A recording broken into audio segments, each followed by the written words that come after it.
Hey everyone, welcome back to another episode of the Moreno Show. I hope you guys are feeling good. Guys, last night, whenever we watched President Trump's speech in front of Congress, I knew this was going to be a big deal. I knew this was going to make waves. But you know what I didn't know? I didn't know that in this moment, the entire Democrat Party, whatever was left of it, would be completely dismantled and disintegrated. This is crazy.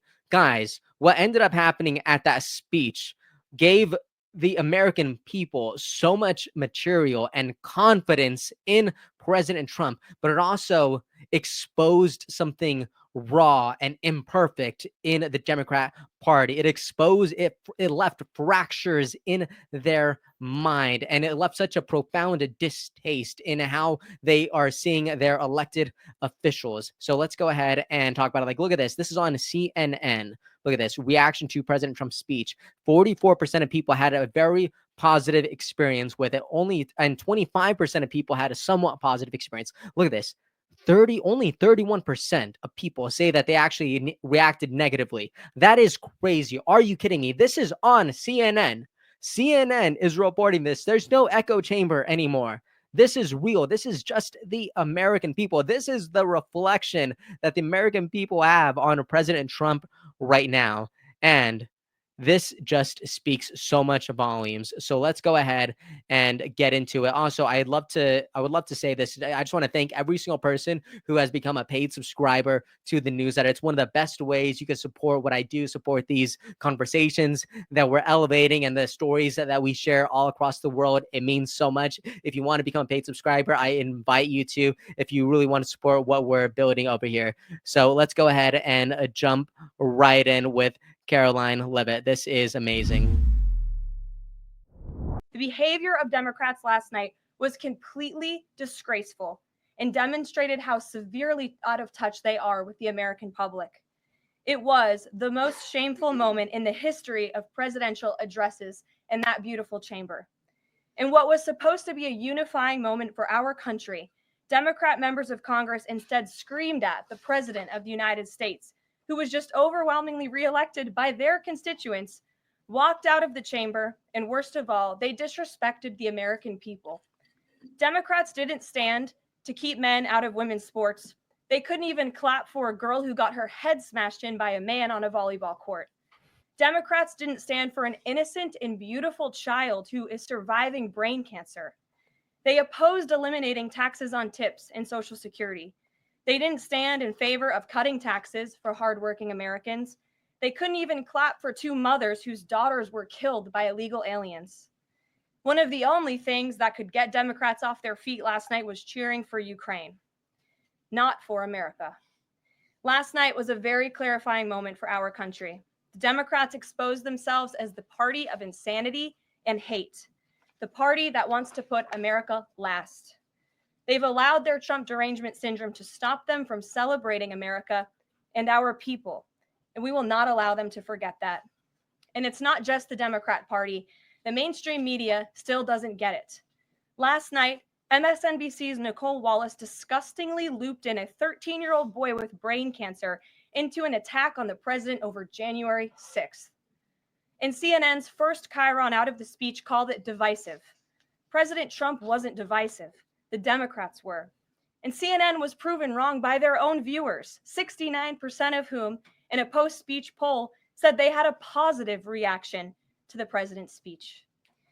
It's sad and frankly pathetic that Democrats and liberals in the legacy media continue to allow their hatred for the president to override their love for our country. But nevertheless, the president will continue to unify this nation through policies that are grounded in common sense and that uplift all Americans. One thing that really stuck with me with what Caroline said was that the Democrats, like they think they're the party of unity, but they're really the party of insanity, and that the Republicans are the party of divisiveness. Like, you can't say that. You cannot say that the Republican Party is anything but the party of unity. You don't get people like Tulsi Gabbard unless you're the party of unity, a former Democrat, another former Democrat, RFK Jr. You don't get people like RFK Jr. unless you're the party of unity, unless you're building a coalition that is stronger and bigger than just Republicans. You don't get to call yourself anything but the party of unity. Like, I used to have so much respect for the Democrats. I really did. But what yesterday taught me was that I am so cosmically far from where the Democrats are standing, where the Democrats are sitting, I might actually say instead, because it looks like they're not standing for anything. They're sitting for everything. And it's disgusting to see. Look at this. In case you're wondering what or who she was calling out, we talked about Nicole Wallace last night because of her disgusting and maybe disgusting words against this young boy who's battling brain cancer, because she just politicized this moment entirely, and it took a great moment out of context, and it was just terrible. So if you want to see more of that, you could absolutely check out the video from yesterday. But it was so terrible. And there's this one comment that I think perfectly describes the current state of the Democrat Party. And look at this. Granny's Gems says, "What a disgrace the Democratic Party has become. Anyone who votes for these despicable Democrats needs a serious wake-up call. These representatives are an embarrassment to America." You know what else I saw a couple of days ago? It was this woman who was saying, like, you know what? I used to be so for the Democrats, but now I can't even talk to anyone on that side. And not because I actually don't want to have these meaningful conversations. It's because they don't want to talk to me. I want to talk to them. I want to engage in these conversations. I want us to go deep, but they don't want to talk to me. They don't want to show up to the table. They don't want to engage in political discourse. All they want to do is argue about it online and be hurt about it, instead of actually figuring out some sort of solution, figuring out some sort of middle ground. It's terrible. Another commenter says, "Agreed. The blatant disrespect and the theatrics from Democrats during Trump's address were a slap in the face to the American people. The chamber should be a place of decorum, not childish outbursts. If they can't act with dignity, they shouldn't bother showing up." And honestly, with the way that they acted, I don't even think they emotionally showed up. I heard from a lot of Republicans who were in that space, a lot of conservative voices, that so many of the Democrats were actually on their phone. They were just scrolling on TikTok. They were just taking selfies with everyone. They were not even paying attention to President Trump. It's like they weren't even in the room. They weren't invested. They weren't listening. They were just sitting. And that there's a big difference there. It's disgusting. And you know what? And here's another example of the Democratic Party's state. Look at this. Chris Cuomo says, "Democrats in Congress, pick another hill to die on." The New York Times poll says that 67% of Democrats believe that biological men shouldn't play in women's sports. I didn't know this, right? I could not believe whenever I was reading this. But look at this as well. 67% of all independents believe this, and 79% of all adults believe this. Believe that biological men shouldn't play in women's sports. I even had to do further research to confirm this. This is from the New York Post. This is also from the Center Square. Look at this. Nearly 80% of Americans don't want men playing in women's sports. This is crazy. Look at this. Of those surveyed, 79% answer that men should not compete in women's sports when posed with the question, thinking about transgender female athletes, meaning athletes who are male at birth but who currently identify as female. Do you think they should or should not be allowed to compete in women's sports? This is wild. And again, here it is. Here's how it's broken up. Here's how it's broken down politically. 94% of Republicans agree that they shouldn't compete. 67% of Democrats believe that they shouldn't compete, and 64% of independents believe that men should not be allowed in women's sports. So there you have it. This isn't a culture war issue that people make it out to be. This isn't political. This isn't this grand idea that is controversial. No, most people are in agreement that this is actually a non-issue. That's wild. But underneath his comment, I thought it was incredible. Hope says, "I used to be a Democrat. It's so sad what happened to the party. They are completely directionless and have no message. The only messages that we have are that we hate Trump." They're giving nothing to the American public right now. I actually think this is really profound because I'm so similar to this person.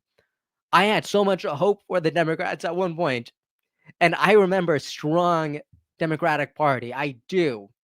And now there's nothing. It feels like there's no vision. It feels like there is no future. I don't know what you are fighting for. And the things that you do say, the things that you say you're fighting for are things that aren't even a problem. So it's like, where are you standing? Where are you going? What is your direction? What is your vision for this country? Because I have no clue at this point. And it's so sad to see. It really is.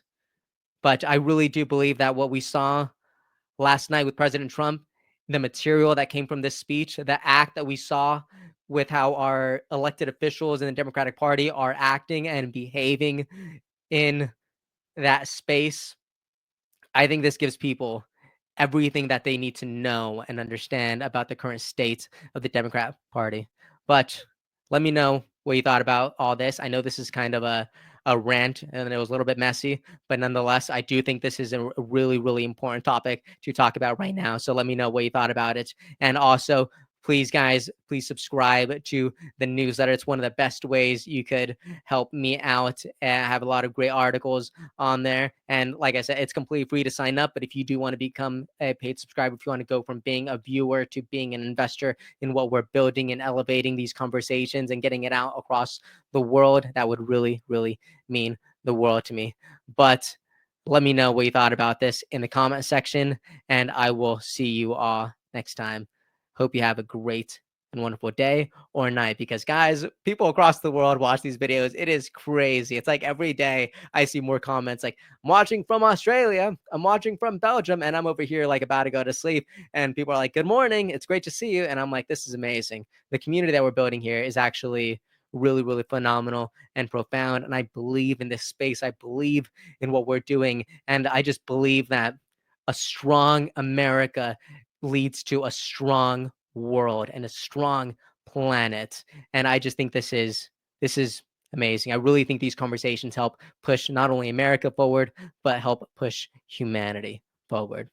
Let me know what you think about all this in the comment section, and I will see you all next time. Have a good day, or morning, or night.